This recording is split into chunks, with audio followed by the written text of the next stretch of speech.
mesdames et messieurs les élus, messieurs les représentants des cultes, mesdames et messieurs, chers amis. C'est avec respect et honneur que je prends la parole aujourd'hui, lors de cette cérémonie, lors de cette journée dédiée au souvenir de la Shoah.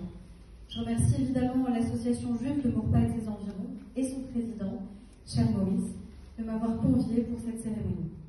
Après 2 années d'empêchement de ce temps de recueillement, il était essentiel que nous puissions nous retrouver. Au moment, vous l'avez dit, où sévissent révisionnisme, oubli et résurgence de la guerre sur le continent européen.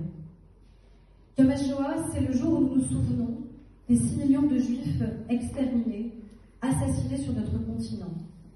C'est le jour où nous nous souvenons de ces enfants, de ces pères, de ces mères, de ces grands-pères, grands-mères, assassinés parce que juifs. C'est le jour, et vous faites défiler ici sur l'écran leurs noms, où nous sortons du risque de l'oubli justement, les noms pour honorer les victimes, plutôt que de rappeler les noms des bourreaux. La date de la journée dédiée au souvenir de la Shoah a été retenue en mémoire du soulèvement du ghetto de Varsovie en 1943. Parce que Yom HaShoah, c'est aussi le jour où nous nous souvenons de ceux qui ont résisté à la barbarie nazie, au péril de leur vie. Et nous nous souvenons du courage des Juifs, du ghetto de Varsovie, souvent bien trop oublié ou minoré. Invitée par le CRIF, puis en accompagnant le Premier ministre, je me suis rendue par 2 fois à Auschwitz-Birkenau. Tout le monde devrait s'y rendre, pour ne pas oublier que l'extermination, la torture, l'inhumanité ont été le fait des hommes sur d'autres hommes.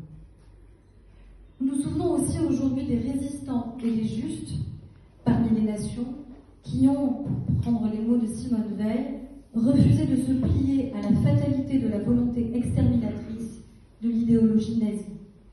En cette journée de Yom HaShoah, et particulièrement ici évidemment à Mourpa, nous honorons la mémoire d'Adèle et André Lambert, justes parmi les nations, pour la détermination dont ils ont fait preuve pour protéger la famille Zingler. Lutter contre l'antisémitisme, chers Maurice, chers amis, c'est l'une des raisons aussi de mon engagement en tant que président du groupe d'amitié France-Israël à l'Assemblée nationale. Sa forme renouvelée, l'antisionisme, n'est qu'une forme dissimulée de l'antisémitisme. L'antisionisme n'est pas la négation ou la critique de la politique menée par l'État d'Israël, mais la négation même de la création d'Israël. Elle n'est que la forme renouvelée du ciblage de la communauté juive, en France et ailleurs.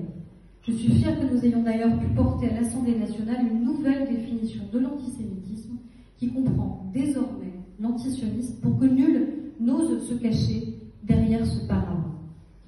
Merci, chers amis, pour votre action déterminée pour faire vivre les valeurs de la République et transmettre ce qui est notre mémoire collective.